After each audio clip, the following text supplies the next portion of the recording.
किसी की सलाह से रास्ते जरूर मिलते हैं, पर मंजिल तो खुद की मेहनत से ही मिलती है। नमस्कार दोस्तों, आपका स्वागत है A1 जीके हब पर। आज हम आपके लिए लेके आए हैं वैदिक काल टॉपिक पर बहुत ही इंपॉर्टेंट क्वेश्चन, जो कि आरएस लेवल के क्वेश्चन है और बहुत यूनिक क्वेश्चन है। ये वो क्वेश्चन है जो आपने कहीं पढ़े भी नहीं होंगे और देखे भी नहीं होंगे, और इन्हीं में से एग्जाम में पूछे जाते हैं। तो तब लगता है कि ये न्यू क्वेश्चन कहाँ से आ गए। तो इन्हीं क्वेश्चनों को आज हम तैयार करते हैं। ओनली 25 क्वेश्चन है। और क्वेश्चन नंबर 1, पूर्व वैदिक काल की वह लोकप्रिय सभा जिसमें स्त्रियों को भी पुरुषों के समान अधिकार प्राप्त थे। पुरुषों के समान अधिकार स्त्रियों को, कौन सी सभा थी वो लोकप्रिय सभा? विदत सभा थी पूर्व वैदिक काल की। क्वेश्चन नंबर 2, ऋग्वैदिक काल में अनार्यों के संघ का नेता था भेद। अनार्यों के जो संघ का नेता था उसे क्या कहा जाता था ऋग्वैदिक काल में? भेद। क्वेश्चन नंबर 3, अपने मूल निवास स्थान को छोड़कर किसी अन्य स्थान पर जाकर रहने को क्या कहते हैं? प्रवास। क्वेश्चन नंबर 4, दहेज निरोधक अधिनियम 1961 में किस वर्ष संशोधन किया गया था? 1986 में। किस वर्ष? 1986 में। यह रीट में क्वेश्चन पूछा गया था। क्वेश्चन नंबर 5, हिंदू विधवा पुनर्विवाह अधिनियम किस सन में पारित हुआ? 1856 में, 1856 में। क्वेश्चन नंबर 6, बाल विवाह निरोधक अधिनियम Sharda act. Question only Sharda act B question में दिया जाता है कई बार, या बाल विवाह निरोधक अधिनियम, तो दोनों का आंसर क्या है? 1929। किस वर्ष पारित हुआ शारदा एक्ट? 1929 में। क्वेश्चन नंबर 7, स्मृतियों वेदों में हिंदू विवाह के कितने प्रकार मिलते हैं? 8 प्रकार। क्वेश्चन नंबर 8, दी मदर्स नामक पुस्तक के लेखक कौन है? ब्रीफाल्ट। दी मदर्स पुस्तक के लेखक ब्रीफाल्ट। क्वेश्चन नंबर 9, जिस परिवार में पिता की मृत्यु के बाद ही पुत्र का पिता की संपत्ति पर अधिकार होता है, उस परिवार को वैदिक काल में क्या कहा जाता था? वैदिक काल में दाएं भाग परिवार। क्वेश्चन नंबर 10, भारत में कुल कितनी जनजातियां निवास करती हैं? भारत में कुल कितनी जनजातियां निवास करती हैं? 573 जनजातियां। क्वेश्चन नंबर 11, मनुस्मृति के लेखक कौन है? महर्षि मनु। क्वेश्चन नंबर 12, फायान ने 80 फुट ऊंची तांबे की महात्मा बुद्ध की मूर्ति का उल्लेख किया है। यह मूर्ति कहां पर है? नालंदा में। यहां पे सारनाथ में आंसर देने की गलती मत करना, इसका आंसर है नालंदा में। क्वेश्चन नंबर 13, गुप्त काल में मुद्राएं किस धातु की थी? स्वर्ण की। गुप्त काल में किस धातु की मुद्राएं थी? स्वर्ण की। क्वेश्चन नंबर 14, किस स्रोत में यह जानकारी मिलती है कि श्रीनगर अशोक ने बसाया था? कल्लन की रास त्रंगणी में।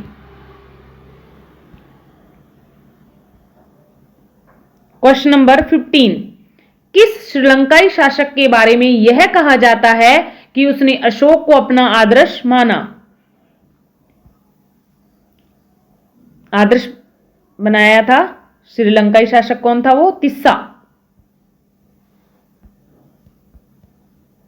क्वेश्चन नंबर 16, गुप्त वंश का अंतिम प्रतापी शासक कौन था? स्कंद गुप्त। क्वेश्चन नंबर 17, अंकोर वाट का मंदिर किसको समर्पित है? भगवान विष्णु को। अंकोर वाट या दशावतार मंदिर, तो दशावतार मंदिर किसका था? शिव को समर्पित, और अंकोर वाट भगवान विष्णु को। क्वेश्चन नंबर 18, किस पल्लव शासक ने श्रीलंका नरेश मानवर्मन को अपनी गद्दी को सुरक्षित रखने में मदद की? तो इसका था नरसिंह वर्मन ने। किस पल्लव शासक ने श्रीलंका नरेश मानवर्मन को अपनी गद्दी को सुरक्षित रखने में मदद की थी? नरसिंह वर्मन ने। क्वेश्चन नंबर 19, पूरे विश्व में सबसे बड़ा बौद्ध मंदिर किसे माना जाता है?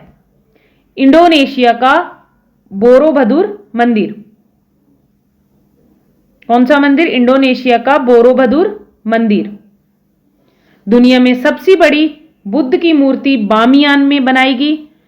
प्राचीन भारत के लोग इंडोनेशिया को स्वर्णद्वीप भी कहते थे। काफी इंपॉर्टेंट क्वेश्चन है। पूरे विश्व में सबसे बड़ा बौद्ध मंदिर किसे माना जाता है? इंडोनेशिया का बोरोबुदुर मंदिर दुनिया में सबसे बड़ी बुद्ध की मूर्ति बामियान में बनाई गई। प्राचीन भारत के लोग इंडोनेशिया को स्वर्णद्वीप भी कहते थे। तो यहां पे आपके 3 क्वेश्चन क्लियर हो गए। क्वेश्चन नंबर 20, समस्त पाली मूल ग्रंथ किस देश में संग्रहित किए गए और उन पर टीकाएं लिखी गई? श्रीलंका में। क्वेश्चन नंबर 21, किस देश के लोगों ने बौद्ध धर्म के थेरवाद को विकसित किया और बुद्ध की आराधना में अनेक मंदिर और प्रतिमाएं बनाई? बर्मा। थेरवाद को विकसित और बुद्ध की आराधना में मंदिर और प्रतिमाएं कौन से देश ने बनाई? बर्मा ने। बौद्ध धर्म में जिन्होंने विनय पिटक के नियमों को नहीं माना वे थेरवादी कहलाए। यहां पे आपको लगा होगा कि थेरवाद पता नहीं क्या है, तो थेरवाद का मतलब है जिन्होंने विनय पिटक के नियमों को नहीं माना वे थेरवादी कहलाए। क्वेश्चन नंबर 22, इंडोनेशिया की जनता में कौन सा धर्म ग्रंथ लोकप्रिय है? इंडोनेशिया की जनता में कौन सा धर्म ग्रंथ? कुरान। क्वेश्चन नंबर 23,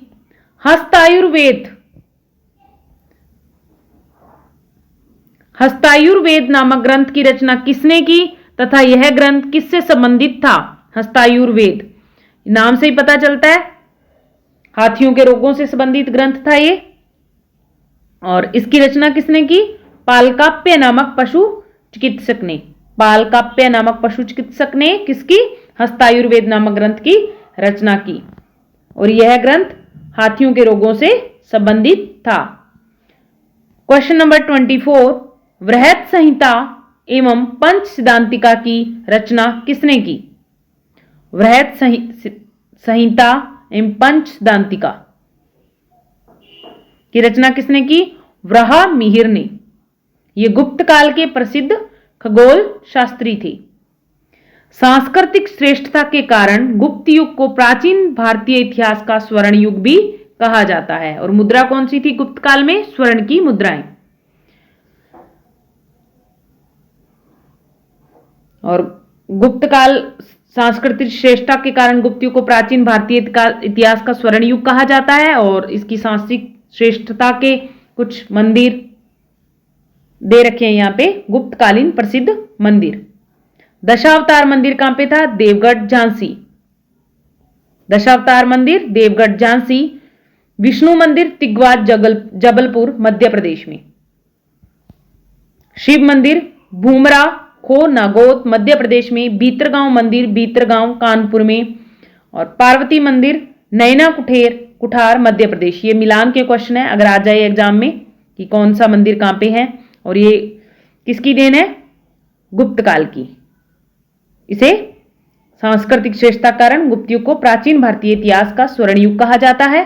ये क्वेश्चन भी आ ही जाता है क्वेश्चन में कई बार भी, गुप्त युग को प्राचीन भारतीय इतिहास का स्वर्ण युग कहा जाता है।